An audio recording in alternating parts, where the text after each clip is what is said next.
Dinagsa ng mga miyembro ng Pentecostal Missionary Church of Christ o PMCC Fourth Watch ang huling lamay ng kanilang founder at leader na si Apostol Arsenio Tanferriol. Yan ang ulat ni Noel Talakay. Mahigit isang dekada na nakasama ni Presbyter Polly si Apostol Arsenio Tanferriol. Ayon sa kanya, malaki ang impluwensya ni Apostol Ferriol sa kanya, lalo na pagdating sa pananampalataya sa Panginoon.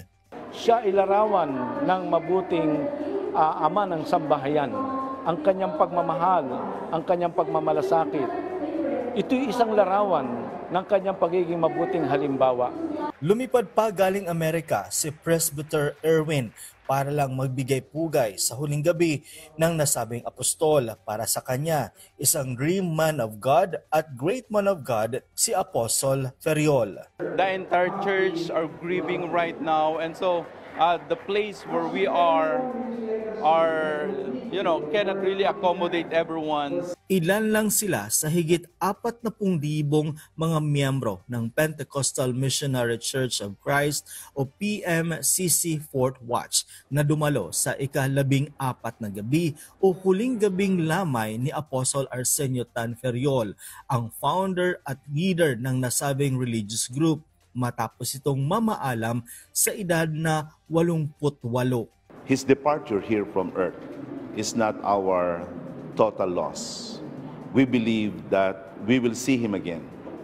And because of that, we can grieve and mourn, but we can do that with hope.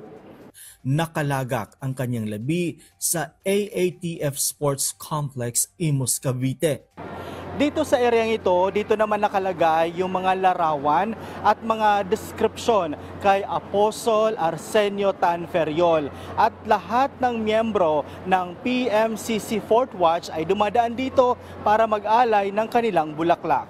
Maliban sa mga tagasunod ng nasabing religious group, dumalo rin ang ilang kilalang mga politiko at malalaking personalidad ng bansa tulad ni Senator Bongo at Las Piñas Representative Camille Villar at ang aktor na si Philip Salvador. Ang PMCC Fourth Watch ay isa sa pinakamalaking religious group ng bansa kung saan aabot ng mahigit 1 milyon ang mga tagasunod nito. Higit 1,000 and counting ang simbahan dito sa Pilipinas at mayroon din silang simbahan sa 73 bansa. Noel Talakay para sa Pambasang TV sa Bagong Pilipinas.